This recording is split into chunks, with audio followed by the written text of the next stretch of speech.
In this episode of Man vs. Marriage, success and becoming a superstar with special guest Aniessa Moran. The podcast. How good do you want your life to be?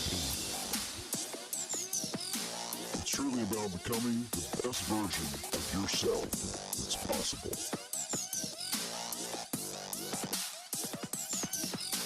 This is Man vs. Marriage. The podcast. Welcome back to another episode of Man vs. Marriage. It is I, the Q Dog, in the Moran family studio with another bonus episode and a special guest by the name of Aniessa Little Mo Moran. Say hi, Aniessa. Hello. You know what? That's exactly what Mom does. All she does is say hello Well, what do I say? or hola or something like that. Now, look, the reason I have you on this particular bonus episode is I think it's very important to catch you on the front side of your superstardom, okay? Mm-hmm. But also, you exuberate some qualities that have to do with success. And you are also what they might call my twin. Mm-hmm. Yeah, I think you actually came up with that. 20s? Some twinsy. No, it's 20. 20. I ain't 20 anymore. I'm 42. At At any rate, That's funny. what I'd like you to do is, maintain a proper distance here with the microphone. Is this visual example I'm giving you? This is your power sit. Okay? So get yourself all defined in front of the microphone. Own that sucker. And just tell, look, this is an audience with thousands of listeners. So I don't want you to get nervous, but I want you to introduce yourself and tell us a little bit about you. Go. Like, do you want my I favorite want color you- or what? I don't know. I asked you if you wanted to see these questions beforehand. You said no. Now, Sorry. you can't sit like you're in the back seat. You got to get up here to the microphone. Okay. There you go. I'm here. Yeah. We have a studio audience too, but we don't need our studio audience over there yakking about. So you hang tight, and here you go.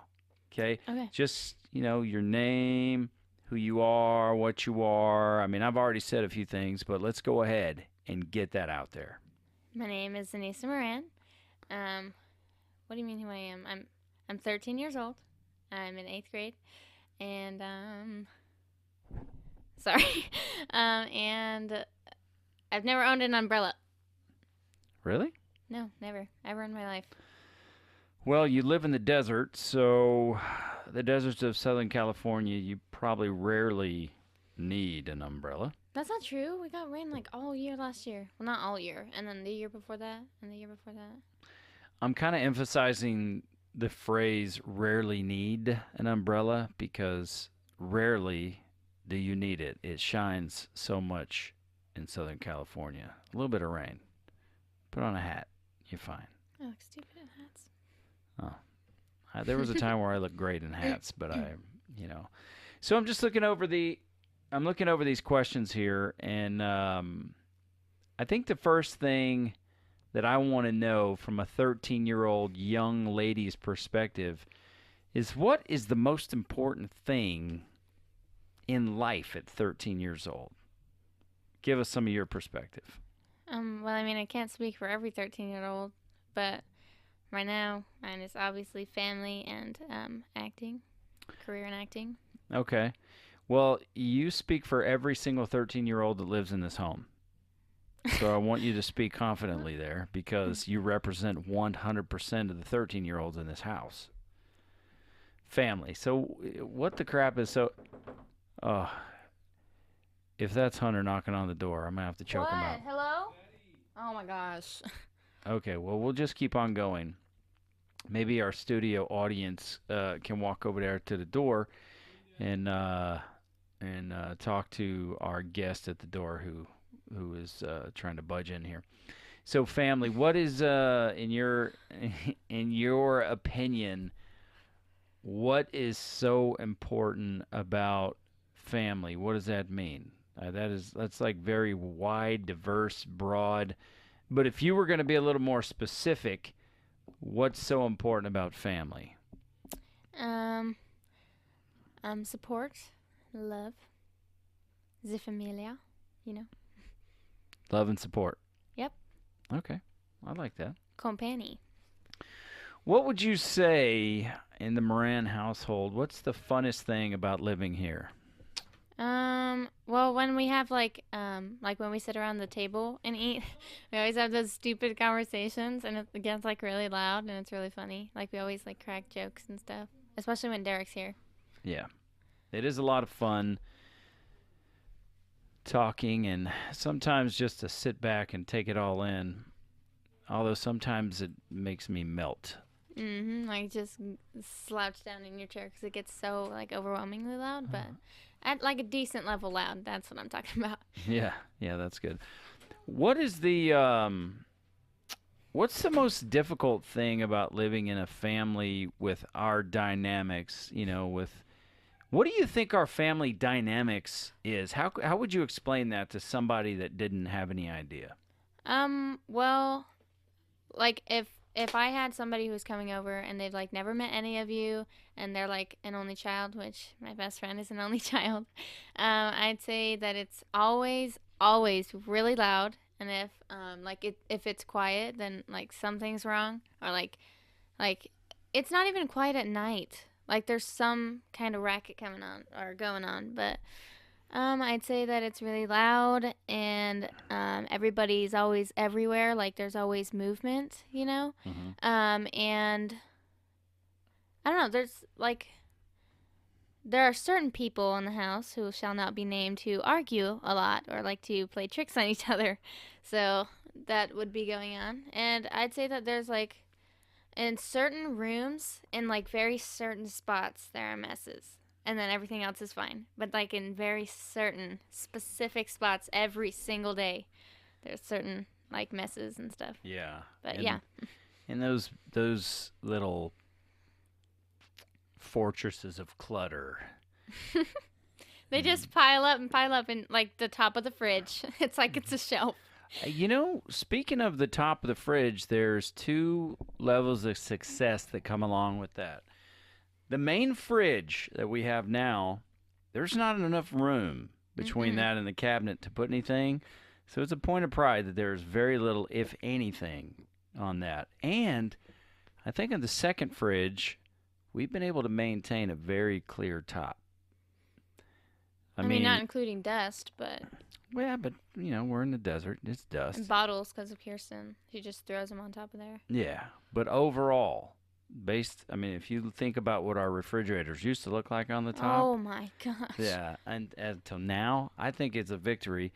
I mean, the wireless network, the mesh, the Orbi is up there. But other than that, I think we've gained a whole... Oh, it is up there. That's what's up there. Yeah, it's a whole lot of ground we've gained on the top of the refrigerator game. Success! So there's success there. I agree. And where do you stand on the whole autism dynamic? It's the only life you've ever known because your older siblings have autism. 3 of them do. So what kind of dynamic is that in your opinion? I mean, honestly, like I think autism is kind of like cool, I don't know why, it just like it interests me, but obviously I'd rather them not have autism. But it's just like I feel like it just like makes them like louder and like they can't control their emotions and whatever. So yeah, I don't know. It's just like I just wonder all the time like how they would act. Like who would Kirsten be if she didn't have autism? Yeah. Like what would her career choice be? And how would she be doing in school? You know what I'm saying?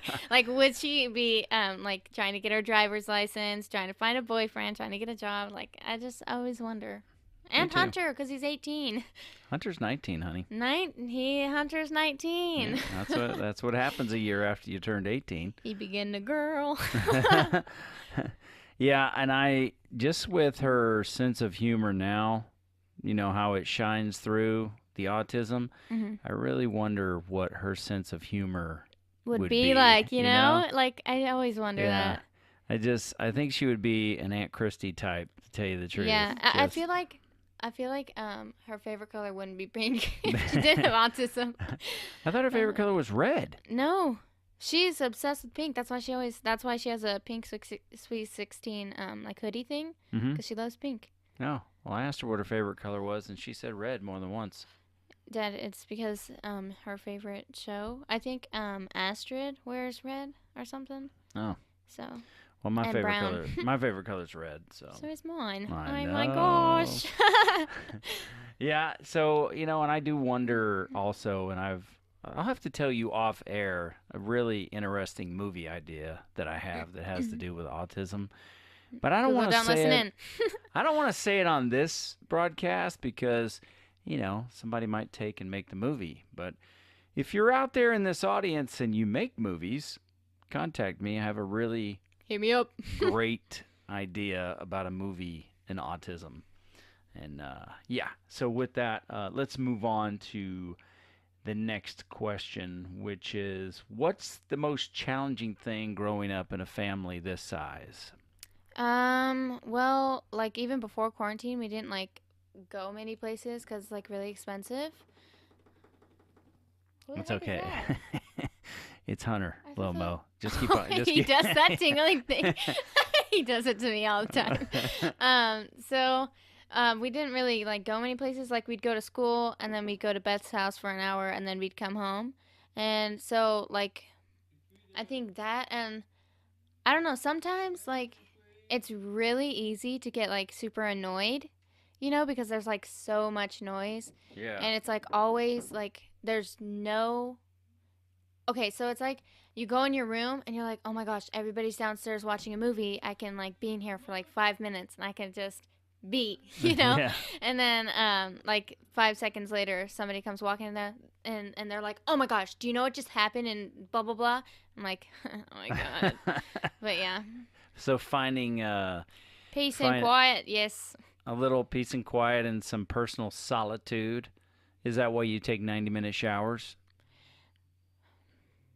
Well, I don't know. I kind of just jam out. That's why they're so long. Yeah, that song that you sing. Oh my gosh, it's a good song. No, I love you, it's- Demi Lovato. I love you a lot. It's a pretty horrible song because it just sat from outside the door and downstairs. You've got a beautiful singing voice, but I don't know what that is. And officially, you've got to cut down on your shower time. It's a lot of water.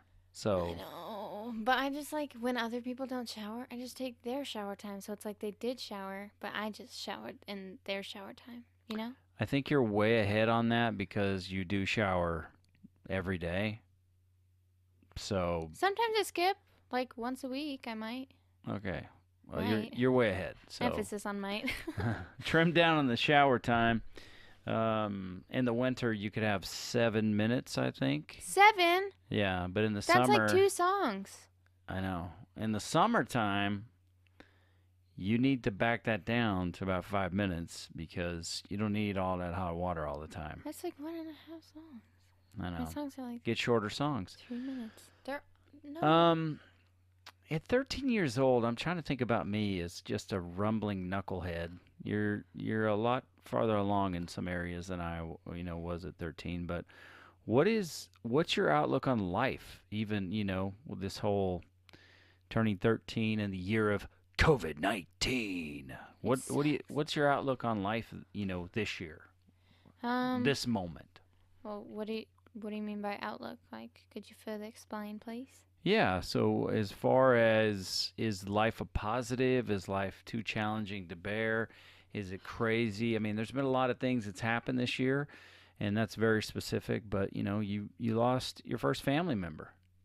That I actually knew, that I Yeah. actually interacted with. Yeah, when we lost Grandpa. So there's been some new experiences this year as far as quarantine, virtual education, and then the loss of a loved one and things of that nature. So what's your outlook on life right now? Is it positive up? Is it negative down? Is Glass it half full, glass half empty. type yeah, stuff. yeah? Just give me whatever you think. I've always been pretty glass half full type girl. You know, I've always been pretty positive, keeping the good vibes up because, you know, I think like, what is life if you're not living it happy? You know. Mm-hmm. So but you know, like, I pray for Grandpa every day. Never forget that awesome little legend. But yeah, I think it's pretty positive, and especially because Christmas is literally right around the corner, so that's exciting.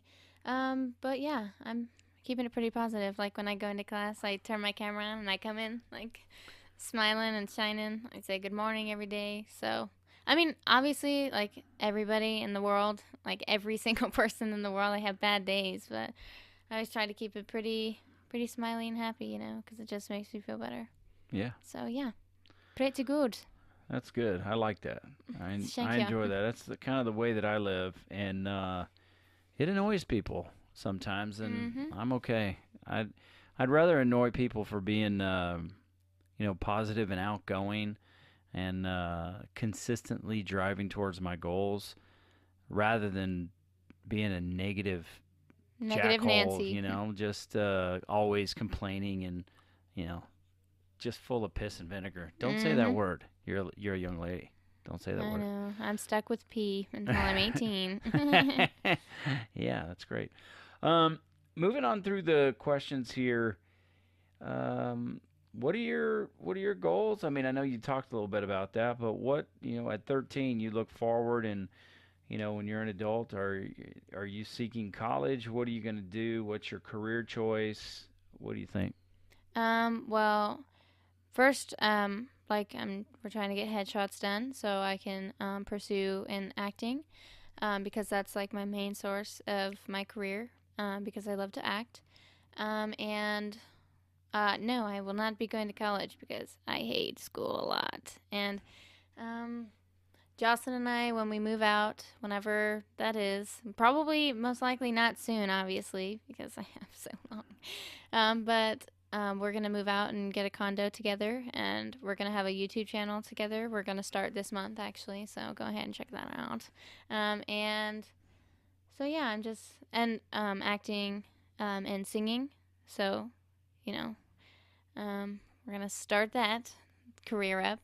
And then I do want to get into modeling, more of a fitness modeling, because I love health and like working out and stuff. So, but I don't know if I'm gonna like model for other companies or not. So we're still trying to figure that out. But basically, singing, acting, modeling, YouTube, and Jocelyn and I are gonna have our little brand, our little like clothing line. So, pretty busy life ahead of me. But yeah. Probably nothing new compared to what you've grown up in. Busy life. Busy life. Busy little baby. So here's a question that I want you to answer, like super honestly. What is the most annoying thing about me as your dad? I can't wait for this one. Let me think. Most annoying thing. I'm with Hunter. No.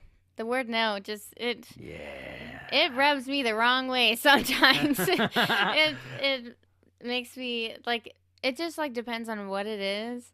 But like okay, here's one thing. when I'm asking you a serious question and I can't tell if you're joking or if you're being serious, so I keep asking, and then you get mad at me because you're like, you already know the answer, but I'm not sure. So I guess that. Yeah, sometimes I just keep you off, just off kilter a bit. Why are you looking at me like that? That's freaky. Oh, your top teeth are very nice. I hope you know Thank that. you. Thank you. I had no braces, as my bottom teeth would tell you. Mine too. What would you say is a great thing about me being your dad? You trying to look for compliments, you sly dog. No, I just wonder, because I mean, I know there's annoying things, there's got to be some things I'm pretty good at. I try hard. I think. But if I suck at everything, hey, it's your opinion. Let it rip. I do. One of my favorite rules is that, like, not that I'm like, oh my gosh, I wish they'd keep this rule forever, but you know what I'm saying? Like, the rule where we don't have, Wi-Fi or we don't have social media. I do really appreciate that because I would not, like, I feel like, cause I don't know, cause I will like get into an app like Flow Free, great game. I got into it and I was like, oh my gosh, I love this game so much. And I was obsessed with it for like a day and then I was done. I haven't played it ever since. That was like 3 months ago. Is that right? But yeah, so I have a very short time span, so social media might not have been like my die hard, you know what I'm saying? So, but I like that rule. And then, what was the other thing I was gonna say? Dang, I forgot. Oh, you're supportive. You're loving, you're caring, you're selfless. Getting all those compliments today. I like your laugh. You have a good laugh. It's weird, but you have a good laugh. And I don't know. I think that the way you're like obsessed with your faith is pretty cool. Oh, And your thank you. truck. Oh my gosh, that truck. What about my truck? I opened the van door on it today. And you're like, you're gonna get me in trouble. That's my work truck. I was like, I'm sorry. I mean, But Hunter already took the trash can and scrubbed it down the entire side of my truck. Oh, really? Yeah. I did not know that. Oh, yeah. Yeah, I'll show you. He went outside without permission, Of course he did. He always does that. My opened the goodness. gate, and took our big metal 3-yard bin trash can and shoved it down the side of my truck. I had to text my boss and show him what happened. I was mortified Yeah. because, you know, That moment when your heart drops, just Ye- complete. yeah, you have a company vehicle, and if you damage it, you can get it taken away. It's a pretty cool truck, though. It smells really nice. Yeah, It's pretty clean. yeah. So, yeah. Well, cool. Thank you for that. Just quickly here, if you were speaking of yourself in third person, how would you describe your personality? My personality is outgoing. First one. I think I'm obviously outgoing. Like if I was another person. Okay, so let me give you a little scenario. Give me a scenario. So I'm gonna ask you if this is what you're saying. So like, if I, Aniessa, got like lost in a mall, and then like me, but like not me, you know, like outside of myself and third person, like was trying to find me, Aniessa, and was like explaining myself to other people, like personality, like explaining personality to other people. Is that what you're saying? Yeah. Okay, that probably doesn't make sense to anybody, but that's my last brain cell dancing around. So No, I however you got to put it, if you were to explain your personality from a third person perspective, what would it be? Okay, so I'd say my personality is I think I'm like so funny. I don't know if other people do, but I think I'm literally like so hilarious. Like I can't stop laughing at myself all the time, like I am right now. And I'd say I'm a determined person. I do reach for what I'm trying to go for. That does not make sense anyway. See, I am funny. It makes sense because I know what you mean. Yeah. My last brain cell dancing around, I'm telling you. Yeah, I'd say, like, I always do accents, obviously. And I don't know. Where you got that from? You just kicked my leg. Yeah, sorry. Anyway, so, I don't know.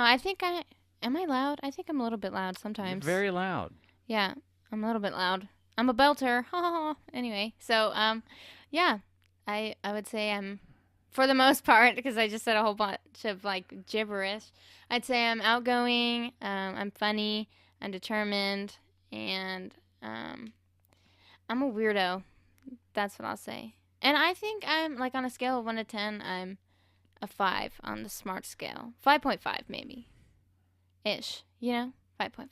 Well, I mean, since you're putting yourself on the scale, who's the dumbest in the house and who's the smartest? And that's where the scale you put yourself in the middle of. Well, I hope they never watch or listen to this. But like, are you asking? Like, do you want me to name them? I don't know. You put a scale of 1 to 10. No, like I'm just saying like. Well, not really in the world, because then that'd make me lower on the scale. But like, throughout people I've known, I guess well, okay, so if we were going out on the scale of like in the house, I'd say I'm at least a 5, like a 5.5 around there. Um, I'm not trying to be cocky, but I don't know who's smarter than me in this house. Well, Like out of the kids, out of the children. If 10 is the top and you're putting yourself at a 5, then I what would does say that the other chicas are a little bit dumb. I'm going to say, are you saying the rest of us are just a bunch of slab dab morons or what? Okay, maybe. Okay, so, well, okay. Okay, so I'll say out of this What are your this grades house, in school? I have all A's and 1 B, I think. Okay, those weren't my grades when I was in school. So What were your grades? I don't really want to talk much about it. Oh, wow. Wow. But at 13, I didn't have all A's and 1 B. I'll just tell you that. Okay, fine. Then I'll put it at a 7. That's fair. Fair, very 'Cause, fair. You know, I 1 out of 10, and you being a 7, you're half as smart as I am. So that works out. And there's a difference, though, when it comes to being smart as far as book smart goes, and then smarts as far as experience. You're 13. You're the youngest person in the house. You got a lot of time to go before you gain a certain level of experience, and there's certain wisdom that can only come to you by virtue of experience. And I tell you all the time, experience is the best teacher. But as far as book smarts go, you seem to have that wrapped up pretty fair. I won't say you're the smartest person that I've ever met in my life. PJ much? Are you kidding me? Because I have some friends that are engineers and doctors, and You're friends with a doctor? I want to be friends with a doctor. I'm friends with a doctor because when Sophia said she wanted to be a doctor, my friend that's a doctor sent her some books. Oh, yeah. So as far as intelligence, you have plenty of it. I'm not saying you're the smartest person ever, because there's some pretty scary smart people out there. Matthew Rogers Googler.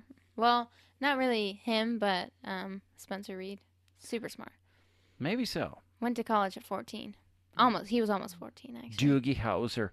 But, I would say, I don't even know how you came up with that scale of 1 to 10 and calling yourself a 5.5. And then, I do see how you drove it north to a 7. But how do we even come to that question? You're asking me about my personality, and I said I'm kind of smart, but, and then I made a scale up, and then we had this whole conversation. Yeah. I'm thinking that, your smarts wouldn't really play into your personality, so to speak. Yeah, like, well, I don't really know how to describe my personality. You like, described I think it I'm already. Just outgoing. Like, that'd be the one word. Yeah. I'm clean. There it is. I'm clean. You're gregarious. That's your personality. So you're that. You're a ham, which is great. Ham hocks. You're fun-loving. But you did say one thing that I want to finish up here, because this episode is going a lot longer than I thought it would. But one of the call to the show is about success and stardom, and you being our special guest. At 13, you have almost an unnatural ability to remain focused, determined, consistent, and accomplish your goals. And I just want to know from you, where does that come from? How do you have that? Let's just say the keto diet. You're lock stock on that thing. Almost 2 years, January 19th. Yeah. So what is that? What is the key? How do you find that within yourself to remain consistent and determined? Well, I mean, when I first, before I started keto, that's where the stomach troubles came in after I ate, every time. It was mostly at, dinner time, because I think I'd eat the most there, and my stomach would hurt a lot. And so then you brought up the keto diet, and at the time I was already, because everybody disagrees with me, but I was a little bit pudgy, you know. I had a little gut and whatever, and I wasn't really happy with my appearance. And so I, like, you brought up the keto diet and you're like, who's gonna start? And Sophia was starting, and I was like, well, I might as well. Like, maybe it'll help my stomach, you know, and my appearance. And so I started it, and then I think I went for like 4.5 months. And I remember every single day when you get home from work, I'd run up to your truck and tell you everything I ate. And I was like, oh my gosh, Dad, you want to know what I ate today? And I'd walk you up to the door telling you I had bell peppers and meat and whatever. And so yeah, I had a pretty cool, like, 4.5 months straight, like, no breaking or anything. And then my birthday came around, and I ate sweet frog, and so I think I broke for a month, and then I went back on. So it was like almost like 10 months, like, off and on keto. But then I just decided, I was like, okay, I'm just gonna do this, and I'm gonna ride along with it and see where it takes me. And now I'm at 2 years almost. And pretty much, like, when I first started last year, yeah, I started last year, like, started on January 19th. I think I started working out. Oh, it was June 17th was my first workout session with PJ. And I don't know, I kind of slowly but surely fell in love with the fact of, like, running and, like, ab workouts. I get so excited with ab workouts because I'm like, oh my gosh, it's so effective, you know? So, basically just, like, I'd always, like, picture, like, I'd see a brownie and I'd picture my dream body and I'd be like, okay, that's not going to help, like, towards my goal. So I just wouldn't eat it. And, you know, I've had many people ask me, like, how do you do that? How do you not eat this? It's, like, so good. How do you not do that? I'm just like, I just, like, know what I want, you know? And I just smack dab, go for it.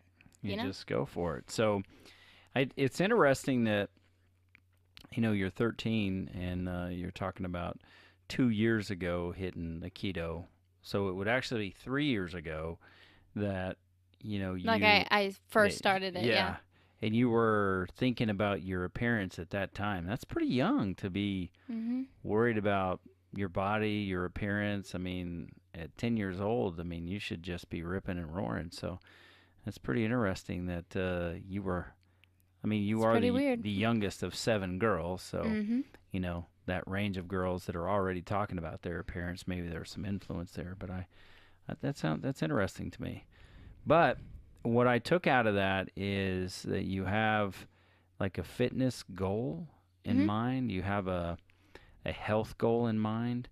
And instead of, you know, getting that short-term gratification, whether it's a brownie, ice cream, or whatever it is, you're willing to forego short-term gratification for long-term determination and success. I admire that about you. Thank you very much. Yeah, I really do. And at 13, if that's something that you know, continue to master, the sky's the limit for you. Because, you know, all too often people opt for short-term gratification and then will make excuses about why they cannot be successful. And in your case, you choose to forego that. That's not to say that you never have a cheat, because we plan some cheat meals. And sometimes, you know, just even like a couple weeks ago, you were like, I think I want this. Well, it's like In-N-Out burger or something and a milkshake. And yeah, it was the day before Thanksgiving, because every time I do a cheat day, I do 2 days because I know it's going to be like a while until I go again. So yeah, so you just did it, and then you were back on the wagon. And ooh, the first time I cheated, it was so hard to get back on, because I was like, because I think we cheated with I cheated on, like, what was it? You said Sweet Frog. No. Well, like, when I was, like, straight on, you know, keto. I think it was last year. We went to the hockey game on the 23rd. Yeah. Yeah, that was my first cheat since I started on January 19th. And it was so hard to get back on, because there was, like, leftovers of, like desserts and stuff like that, and it was really hard to get back on, but I didn't. You did it. And I know the main thing, you said the main thing as far as the reason that you tried the diet and you've stuck with it is because of all that stomach trouble that you had, but then also, fitness goals. And everybody Fitness thinks goals. I'm crazy because they're like, you're skinny, you should stop. Like, seriously, you're going to hurt yourself. I'm still fine. You're fine. If there was any issue of you putting yourself in harm's way or being harmful to your body, obviously Mom and I would step in and really, Well, yeah, obviously. So we would step in and say, look, either you straighten up or we're going to physically assault you, because that is what would work. Okay, finally, for the dads that listen, what are, and let's make this as quick as possible because we are going very long. And how long have we been going? We have been going nearly 40 minutes. Are you kidding me? Yeah. I've been in here for 40 minutes. This was supposed to be about a 12-minute show. What are 3 of the most valuable things that a dad can do for a daughter? If you just took a minute to think about, like 3 things that it's important for dads to do for teenage girls, what is it? Okay, first thing off the top of my head is nonstop support. Like, no matter what, like, you support them completely and truthfully, and, like, you be honest with them, Like, if you're not liking, like, their career choice or something, or, like, just something in their life, I'd say you should probably tell them right away rather than, like, keep it in, because that can make a lot of arguments that are not needed. So yeah, the first thing is nonstop support, nonstop support, and then the second one would be complete, like, honesty throughout everything. And you know what? I'm gonna change honesty. Still do that, but I'm gonna change honesty. I'm gonna say be a teacher to your children. Like, teach them and, like, guide them through, like, new experiences and show them your ways, I shall say. And then the third one would obviously be love, unconditional love throughout everything. So yeah. All right. That's important. What if a dad doesn't even know how to talk to his teenage daughter? How can he approach? I'm pretty forceful. I'm annoying, and I realize that. But what if a dad doesn't know how to talk to a teenage girl, and he's like, what can I say to my daughter to break the ice? You got any advice there? I would say just, like, go. I'd say just go for it. Like, go all in, Like, like, I always take a minute to think about what I'm going to say in the conversation, or, like, how I'm going to start a conversation. But I'd say just go all in, and, I don't know, like, if you have any advice for your teenage daughter or son, whatever, then, let them know about it. Or if you have any opinions on anything, just, like, let them know, So, yeah. Well, that is absolutely wonderful. Thank you. I appreciate you coming to do this episode. I love all my children. And Me the most, though, obviously. Well, I mean, you are absolutely my favorite kid, period. You're absolutely my favorite dad, period. That's good. That's good. For different reasons. I'm your only dad. And you're the only kid in here. So, so that's... We don't know about any CIA agents, though. No, but they are probably listening. With that, any final words for this Man versus Marriage audience? Be cool. Be cool, boys. Be cool. Boys and girls. Boys and girls. Be cool. All right, well, fantastic time. Yeah, this is a 40-minute episode, which is absolutely 3 times plus longer than I thought it was going to go. But it was wonderful to talk to you. And I appreciate you putting your heart out there and helping us dads with what's important and how to talk to daughters and telling us a little bit about yourself. So, she is Aniessa Moran. I am Quincy Moran, a.k.a. The Q Dog. And this is Man versus Marriage. The podcast. How good do you want your life to be? You gotta live on purpose. for a purpose. It's truly about becoming the best version of yourself that's possible. This is Man vs. Marriage, the